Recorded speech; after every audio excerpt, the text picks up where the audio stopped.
बिस्मिल्लाहिर्रहमानिर्रहीम। नाज़रीन किराम, आज आपके सामने मैं एक ऐसे मसले पर गुफ्तगू करूँगा जो हमारे दरमियान काफ़ी इस्तेमाल में है और सोशल मीडिया की वजह से और ज़्यादा इस मसले की ज़रूरत पड़ रही है। लिहाजा हमें इस मसले को जानना इंतहाई ज़रूरी है। वो मसला है कि किसी भी चीज़ पर जिसको हम खरीदते हैं, कब्ज़ा करने से पहले उसको हम बेच सकते हैं या नहीं, बाय कर सकते हैं या नहीं। ये एक बहुत इस वक्त का सुलगता हुआ कहिए कि मसला है। हम अपने कारोबारी ज़िंदगी में मुख्तलिफ़ चीज़ें खरीदते हैं, मुख्तलिफ़ चीज़ें बेचते हैं, लेकिन जिन चीज़ों को हम खरीदते हैं तो शरीयत ने ज़ाब्ता ये बनाया है कि जब उस पर आप कब्ज़ा कर लें तब जाके आप उस चीज़ को आगे बेच सकते हैं। यानी मिल्कियत साबित होने के लिए कि आप उसके मालिक हैं, उस चीज़ पर कब्ज़ा करना ज़रूरी होता है, तब जाके आप उसको आगे बेच सकते हैं। तो चलिए हम शुरू करते हैं। दो तरह की चीज़ें हैं जो हमारे मार्केट में बेची जाती हैं।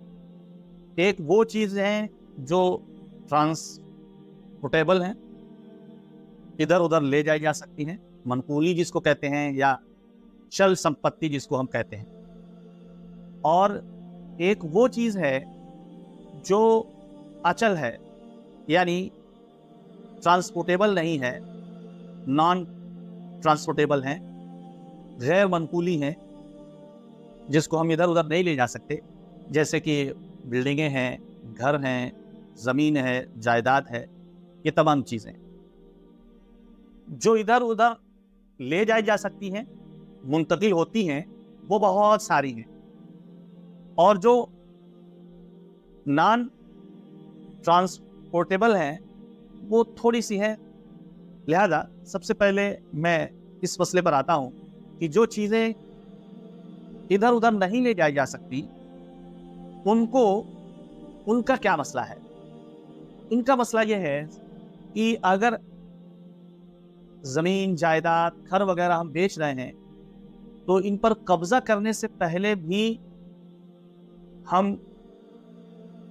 इसको बेच सकते हैं, हम मालिक बन चुके हैं। तो मिसाल के तौर पे एक ज़मीन है, किसी ने वो ज़मीन खरीदी,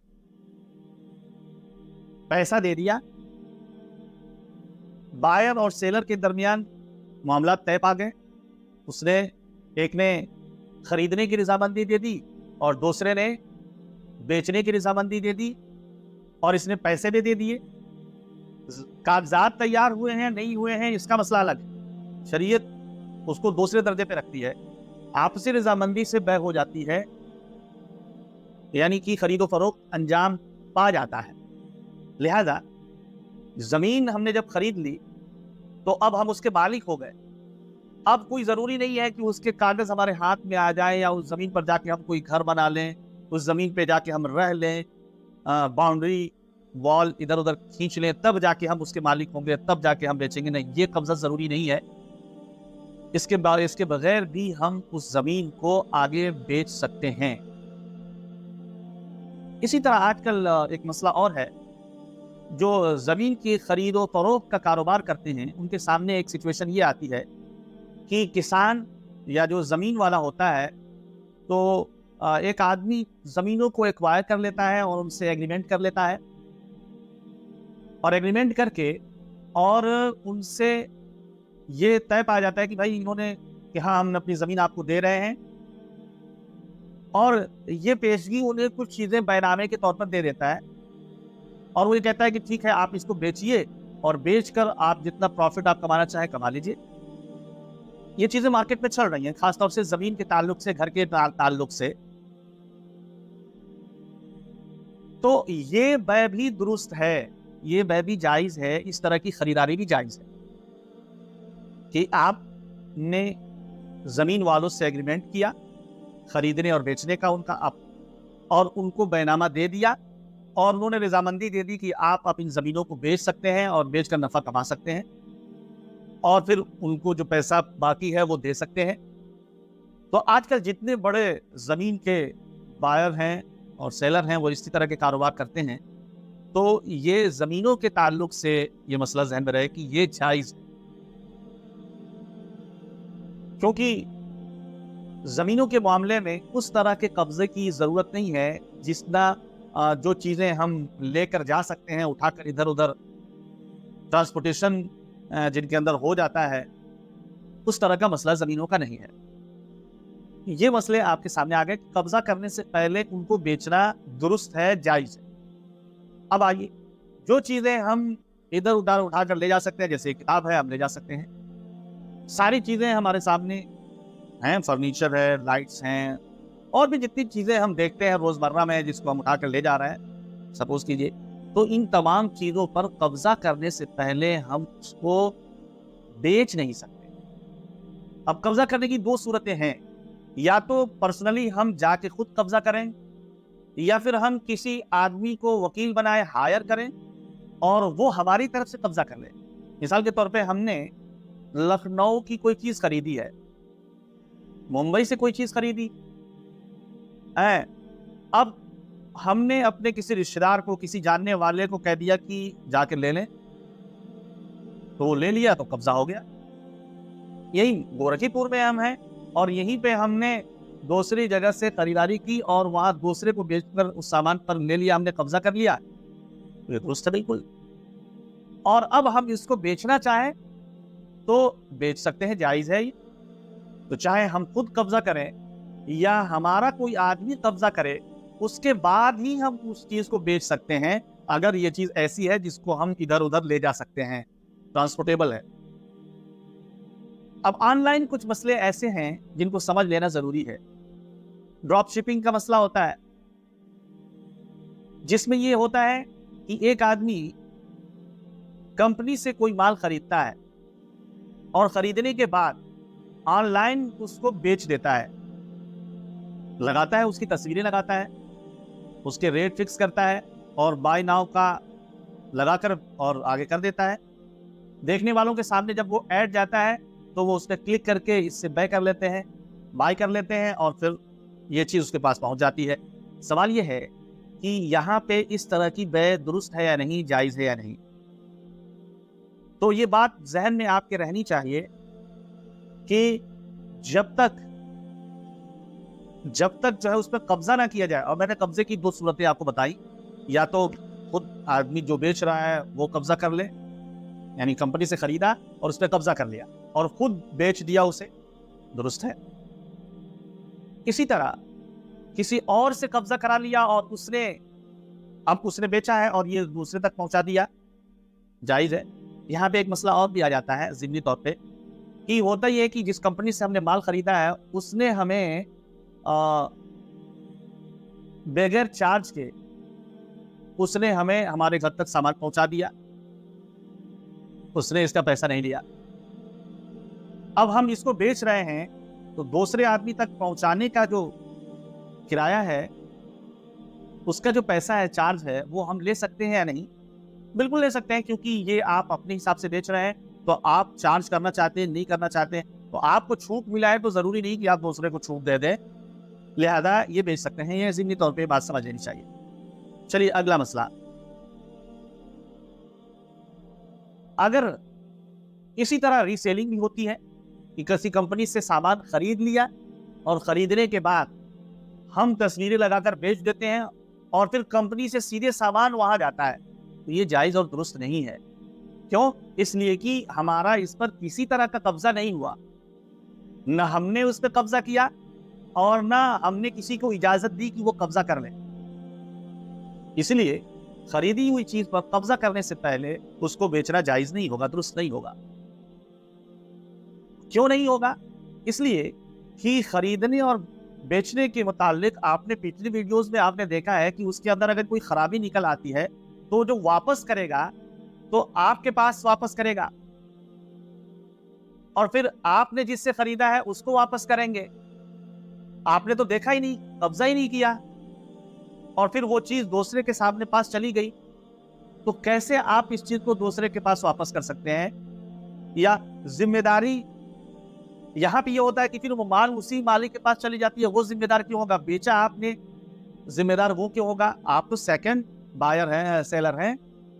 पहले कंपनी ने सेल किया आपसे और आप सेल कर रहे हैं दूसरे से, थर्ड पार्टी से। तो थर्ड पार्टी के पास उसमें अगर कोई खामी, कोई खराबी किसी तरह की निकल आ रही है और वो उसे वापस करना चाहता है, तो रिटर्न में वो फर्स्ट सेलर के पास क्यों जाएगा? उसका मामला तो आपके साथ हुआ है, तो वो खरीदारी का मामला तो वापसी तो आपके पास होनी चाहिए ना, तो जिम्मेदारी वो क्यों उठाएगा? ये खराबी है। इसीलिए शरीयत फर्जी चीजों पर काम नहीं करती है, रियलिटी बेस्ड चीजों पर मसले की बुनियाद रखती है।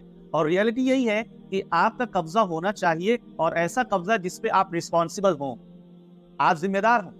और जिम्मेदारी उसी वक्त उठाई जा सकती है जब खुद आदमी उस पर कब्जा करके बैठा हो, मालिक हो, या फिर आपके तरफ से कोई दूसरा पर्सन आपकी इजाजत से उस पर कब्जा कर रहा है और आप दूसरे तक पहुंचा रहे हैं। फिर इसकी जायज सूरत क्या है? इसकी जायज सूरत ये हो सकती है, और ये है कि आप एक ये होता है, दूसरी एक सूरत ये बनती है, और वो जायज सूरत है जो मार्केट में चल भी रहा है, कि हम किसी कंपनी का प्रोडक्ट उठाते हैं और उसका ऐड हम अपने प्लेटफॉर्म से करते हैं। हम अपने प्लेटफॉर्म से वो ऐड चलाते हैं, और जब उसका तो हम वहां पे ऑर्डर नाउ लिख दें, या पहले ही वाले मसले में बाय नाउ का ना करके हम ऑर्डर नाउ, वो कहता कि ये चीज जो है ऑर्डर आप करिए, हम आप तक ये चीज पहुंचाएंगे। तो वो ऑर्डर करता और आप ऑर्डर कर देते कंपनी को। कंपनी वो चीज आपके थ्रू खरीदने वाले तक पहुंचा देती और आपका जो कमीशन था वो मिल जाता। ये तो पहली सूरत में। दूसरी जायज सूरत, और ये बात कंपनियों में होता भी है, वो ये है कि आपने किसी कंपनी का प्रोडक्ट उठाया और आप अपने प्लेटफॉर्म से उसका ऐड चला रहे हैं, उसके रेट बता रहे हैं, और आपने ऑर्डर नाउ या बाय नाउ का आपने ऑप्शन दे दिया। अब सामने वाले ने वो खरीदा, वो जब वो खरीद रहा है तो वो दर हकीकत सिर्फ आप बीच में एक ब्रोकर हैं। बकिया ये सारा मामला कंपनी का है।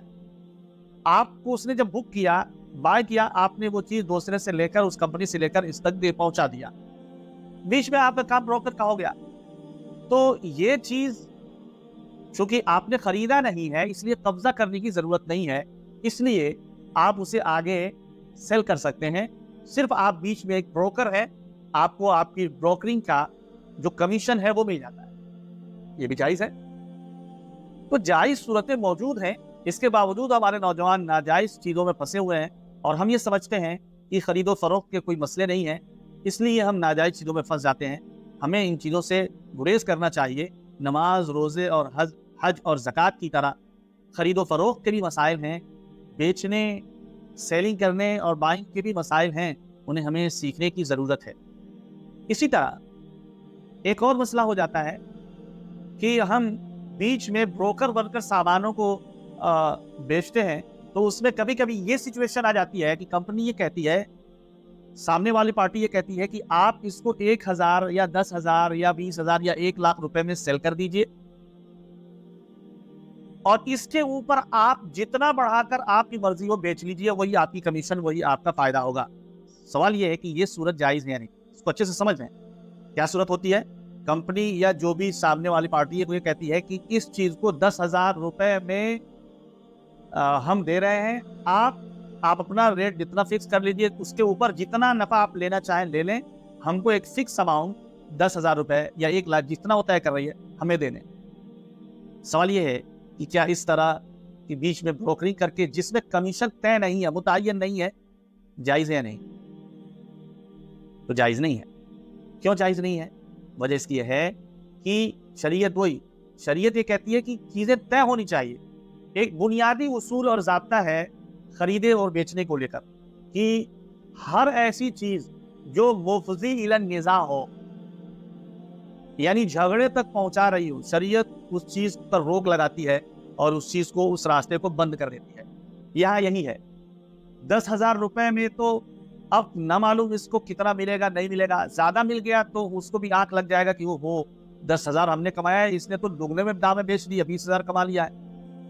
तो क्लैश पैदा हो जाता है कंपनियों के दरमियान, اور لوگوں کے درمیان اور معاملات خراب ہونے کے خدشات رہتے ہیں، تو شریعت ان تمام دروازوں کو، ان تمام ڈورز کو بند کرنے کی کوشش کرتی ہے جس میں اس طرح کی حالات اور سچویشن بننے کے امکانات رہتے ہیں۔ لہذا شریعت یہ کہتی ہے کہ نہیں، آپ اپنی بروکرنگ کے یا آپ اپنی کمیشن طے کیجئے۔ مثال کے طور پہ یہیں پہ اگر ہو جاتا کہ آپ، ہمارا جو فکس اماؤنٹ ہے یعنی کہ 1000 روپے ہمارے اس چیز کی قیمت ہے، اب نفع میں جتنے میں آپ بیچیں گے اس نفع کا 10% آپ کو ملے گا، تو اب 1000 کے بعد جتنا بھی نفع ہوگا، 100 روپے ہوا یا 10,000 ہوا، 1000 روپے بروکر کو ملے گا۔ تو اس میں ایک چیز فکس ہو گئی ہے کہ آپ کو اتنا پرسنٹ کمیشن کا ملے گا۔ یہ چیز جائز ہے اور یہ چیز درست ہے۔ کمیشن طے ہونا چاہیے، اس کی لمٹ کیا کہتے ہیں بالکل کلیئر کٹ ہونا چاہیے، تاکہ دونوں کے درمیان کسی طرح کا کوئی کلیش نہ ہو، کسی طرح کا کوئی جھگڑا نہ ہو۔ ہمیں یہ چیز سمجھنی چاہیے اور اپنے کاروباری زندگی کو، اگرچہ ہم آزاد ہیں اس معاملے میں، لیکن شریعت نے جو ضابطے طے کیے ہیں اس ضابطے کے تحت بیع اور شراء کرنی چاہیے، تبھی اس کا نفع بھی ملے گا اور اللہ کے بارگاہ میں یہ قابل قبول بھی ہوگی۔ اگر آپ مسلمان ہیں تو اسلام پوری طرح سے فالو کرنے کی ضرورت ہے، اور اللہ نے جیسا فرمایا ہے، یا ایھا الذین آمنوا ادخلوا فی السلم کافہ، اسلام میں مکمل طور پہ داخل ہو جاؤ۔ اور اسلام صرف نماز، روزے، حج اور زکوٰۃ کا نام نہیں ہے، بلکہ معاملاتی زندگی بھی ہمارے اسلام کا حصہ ہیں۔ لہذا اسلامک احکام کو فالو کرنے کی کوشش کرنی چاہیے۔ اللہ ہم سب کو توفیق دے، آمین۔